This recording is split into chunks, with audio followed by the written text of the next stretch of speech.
Assalamualaikum warahmatullahi wabarakatuh. Perkenalkan, nama saya Hanifah Solhantunisa.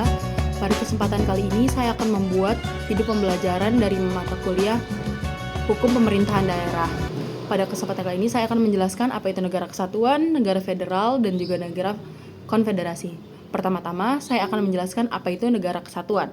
Jadi negara kesatuan itu adalah suatu negara yang memiliki pemerintahan pusat, dan pemerintahan pusat itu memiliki kewenangan tertinggi dalam menjalankan pemerintahannya, seperti membuat kebijakan, membuat aturan, dan pemerintahan pusat ini dapat membagi kekuasaannya atau melimpahkan kekuasaannya kepada pemerintah-pemerintah di daerah.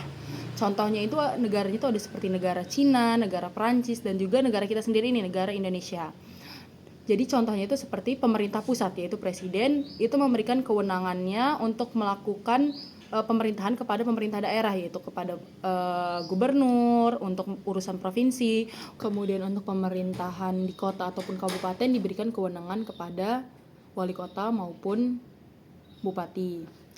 Kemudian untuk bentuk pemerintahannya pada negara kesatuan ini bisa berbentuk sentralisasi maupun bisa berbentuk desentralisasi.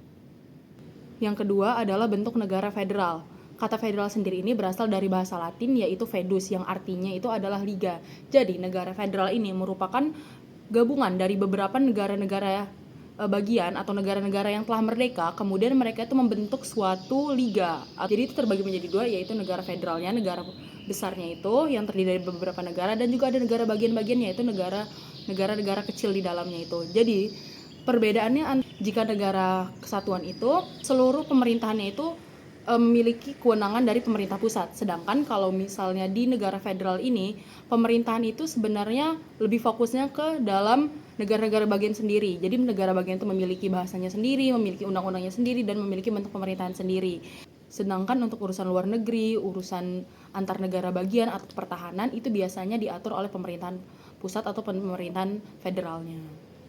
Contoh negara yang berbentuk federal itu diantaranya itu ada Jerman, Brazil, Argentina, Irlandia, dan yang paling sering umum atau paling sering kita dengar itu adalah negara Amerika Serikat. Jadi Amerika Serikat itu merupakan negara federalnya, dan di dalamnya itu ada negara-negara bagian seperti Florida, Hawaii, California, itu merupakan negara bagian dari negara federal Amerika Serikat.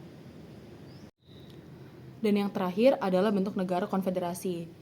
Negara konfederasi ini apa? Jadi negara konfederasi itu merupakan terdiri dari beberapa negara yang merdeka dan berdaulat penuh. Kemudian karena alasan tertentu mereka ini mengikatkan diri atau mempersekutukan dirinya dalam suatu organisasi yang longgar dalam bentuk kerjasama ataupun kesepakatan lainnya. Dan biasanya negara konfederasi ini terdiri dari negara-negara yang memiliki entitas ataupun latar belakang yang sama, ataupun dalam satu wilayah yang sama. Contohnya itu adalah ASEAN. Jadi ASEAN itu terdiri dari negara-negara yang berada di dalam kawasan Asia Tenggara seperti Indonesia, Malaysia, dan lainnya. Kemudian mereka membentuk suatu organisasi karena suatu kepentingan tertentu. Selain itu juga ada negara Swiss. Selanjutnya adalah perbedaan antara negara federasi dan juga negara konfederasi. Jadi kalau negara federasi itu kekuasaannya terbagi menjadi dua, yaitu pemerintahan federal atau pemerintahan pusat, dan juga pemerintahan di negara-negara bagian, sehingga negara bagian itu memiliki kewenangan sendiri untuk mengatur dan juga menjalankan pemerintahannya di negara tersebut. Sedangkan konfederasi itu merupakan gabungan dari negara-negara yang berdaulat dan juga merdeka. Mereka mengikatkan diri karena suatu kerjasama ataupun perjanjian tertentu, dan sewaktu-waktu negara-negara tersebut bisa mengundurkan dirinya jika mereka menghendakinya atau mereka menginginkannya. Baik, itu merupakan penjelasan saya mengenai 3 bentuk negara, yaitu negara kesatuan, negara federasi, dan konfederasi. Mohon maaf apabila ada kesalahan. Saya akhiri. Wassalamualaikum warahmatullahi wabarakatuh.